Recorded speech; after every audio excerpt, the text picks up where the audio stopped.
जय श्री कृष्ण बाळको। धोरण 5 विषय गुजराती। तेमां पांचमो पाठ छे एटले के हास्य वार्ता सरदीना प्रतापे। ए छे आपणे स्वाध्याय पोथीमां पूरवानुं छे। तेमां पहेलो प्रश्न जोईए। नीचेना दरेक प्रश्नोना उत्तर माटे आपेला विकल्पोमांथी साचो विकल्प शोधीने तेनो क्रम अक्षर प्रश्ननी सामे बोक्समां लखो। तो पहेलो प्रश्न जोईए। लेखकना जाणीता सज्जननी कई इंद्रियो ओछું कार्य करती हती? तो ए आपणे पाठमां जोयुं ने, तो आपने खबर ज छे ने के लेखक छे ए जेने मळवा जाय छे के सज्जन, तो एनी छे ए बधी बीजी बधी इंद्रियो करता छे ए कान ए कांईक ओछું कार्य करती हती के छे ए ओछું सांभળી शकता। बीजू, नीचेनामांथी क्या लेखक हास्य लेखक नथी? विनोद भट्ट, अशोक दवे, गुणवंत शाह के ज्योतिन्द्र दवे? तो एमांथी छे सी, गुणवंत शाह जे छे ए हास्य लेखक नथी। हवे त्रीजो प्रश्न। क्यू पीणुं झाड़ना बीजनी भूकीमांथी बने छे? चा, कॉफी, कोको के एक पण नहीं? आपणे पाठमां जोयुं ने तो कोको छे ए बने ने के झाड़ना बीज होय एनी भूकीमांथी, एटले आवशे सी, कोको। हवे चौथुं। हवे रजा लઉં છું आ वाक्य कोण बोले छे? लेखक। ज्योतिन्द्र, सज्जन, नौकर के श्रीमतीजी? तो छेल्ले छे ए लेखक बोले छे ने के हवे रजा लઉં છું, एटले आवशे ए। पांचमું। जे शब्द कोई चोक्कस व्यक्ति, स्थळ के पदार्थ सूचवे ते शब्दने शुं कहेवाय? तेमां आवशे सी, संज्ञा। फरीथी एकवार। पहेलामां आवशे सी, कान। बीजामां आवशे सी, गुणवंत शाह। त्रीजामां पण सी, कोको। चौथामां ए, लेखक ज्योतिन्द्र। अने पांचमामां आवशे सी, संज्ञा। हवे प्रश्न नंबर 2 जोईए। तेमां शुं कीधुं? तो के नीचेना प्रश्नोना एक एक वाक्यमां जवाब लखो। एटले के प्रश्नना छे ए टूंकमां जवाब लखवाना। तो एमां पहेलो प्रश्न, गळे पड़वानी टेव कई बीमारीने वधारे होय छे? तो आपणे पाठमां जोयुं तेमां कीधुं हतुं ने के शरदी छे एने गळे पड़वानी टेव छे ए वधारे होय। तो जवाब, गळे पड़वानी टेव शरदीनी बीमारीने वधारे होय छे। हवे बीजो प्रश्न। लेखक ज्योतिन्द्र दवे कोने मळवा जाय छे? तो आपने खबर आपने छे ए पाठमां जोयुं तो ए छे एक एना जाणीता जे सज्जन होय छे एने मळवा माटे जाय छे। के लेखक ज्योतिन्द्र दवे एक जाणीता सज्जनने मळवा जाय छे। हवे त्रीजो। शरदीने लीधे सज्जनना काननी केवी हालत हती?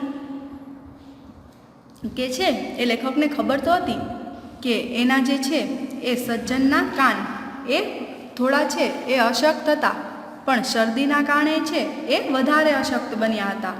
तो जवाब, शरदीने लीधे सज्जनना कमजोर कान वधारे अशक्त बन्या हता।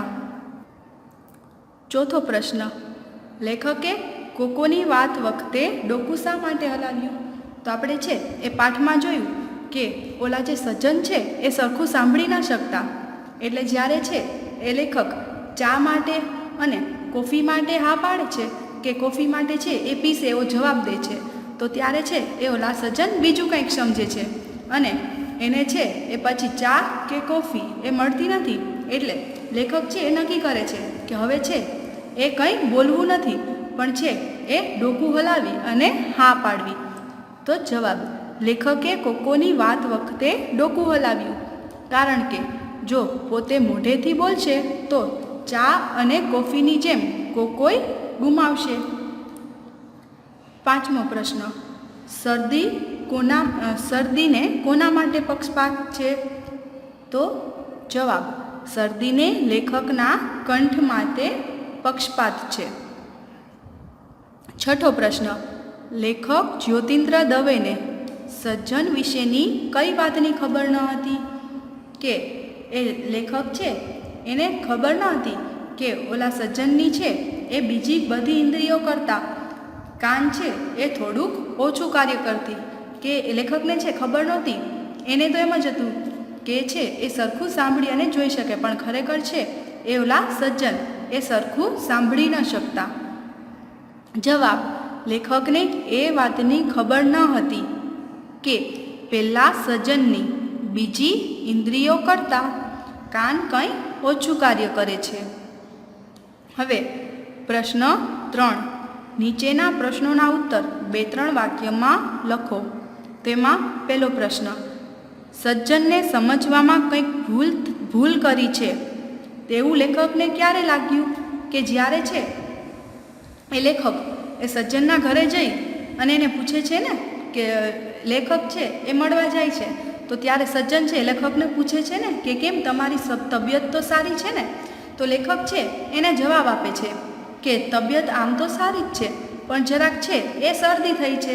તો ત્યારે સજ્જનને એમ થાય છે કે લેખક છે એ મને કહે છે કે તમને શરદી થઈ છે.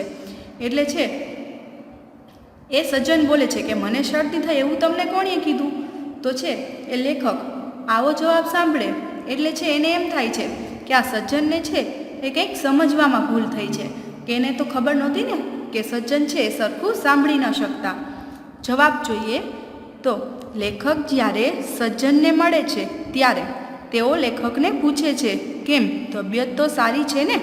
એટલે જવાબમાં લેખક કહે છે જરા શરદી થઈ છે. ત્યારે એ સજ્જન કહે છે મને શરદી થઈ છે એમ તમને કોણે કહ્યું? આ પ્રકારના જવાબથી લેખકને લાગ્યું કે સજ્જનને સમજવામાં કાંઈક ભૂલ કરી છે. હવે બીજો પ્રશ્ન જોઈએ. લેખકે ચા પીવાની હા પાડી છતાં તેમને ચા કેમ ન મળી?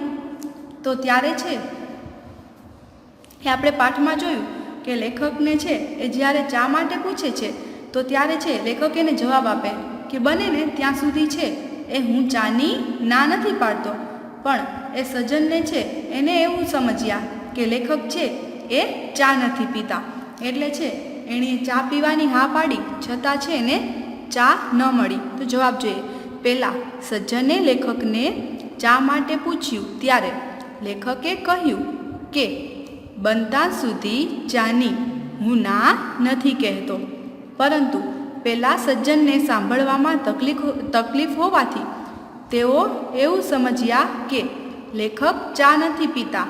આથી લેખકે ચા પીવાની હા પાડી હતી છતાં તેમને ચા ન મળી.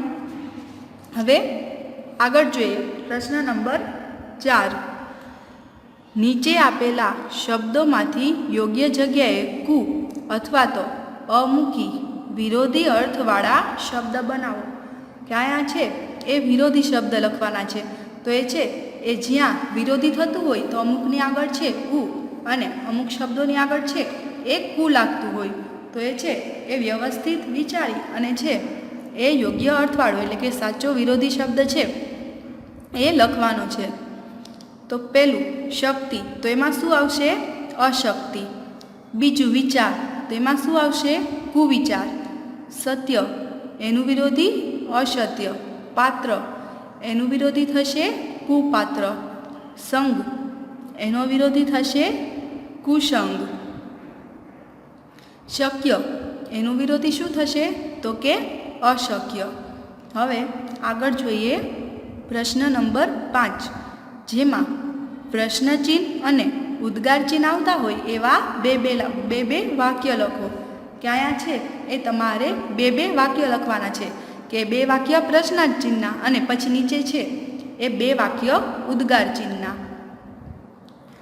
તો એ તો આપણને ખબર જ છે ને કે આપણે છે એ કોઈને પ્રશ્ન કે પૂછતા હોય તો ત્યારે છે એ છેલ્લે પ્રશ્નાર્થ ચિહ્ન આવે, અને જ્યારે છે એ આપણને કંઈ નવાઈ કે લાગે કે એવા વાક્ય હોય તો પાછળ ઉદ્ગાર ચિહ્ન આવે. તો પહેલાં પ્રશ્નાર્થ ચિહ્નવાળા વાક્ય જોઈએ. કેમ તબિયત તો સારી છે ને? બીજું વાક્ય વારું કોફી લેશો? તો આ છે એ પ્રશ્નાર્થ ચિહ્નવાળા, કે આપણે છે કોઈને પ્રશ્ન કે પૂછતા હોય તો એમાં છે એ છેલ્લે પ્રશ્નાર્થ ચિહ્ન મૂકવામાં આવે. હવે ઉદ્ગાર ચિહ્નવાળા વાક્ય જોઈએ. તમે આવ્યા તેમાં મને સજા થઈ, કે છે એ વાક્ય સાંભળીને નવાઈ લાગી ને કે તમે આવ્યા એમાં મને સજા થઈ, એટલે પાછળ ઉદ્ગાર ચિહ્ન આવ્યું. પછી અરે મારા મહેરબાન, તો અરે એવા વગેરે શબ્દો છે તો એની પાછળ પણ છે એ ઉદ્ગાર ચિહ્ન આવે. તો આજ માટે આટલું જ. હવે આપણે છે એ પછીના વિડીયોમાં જોશું.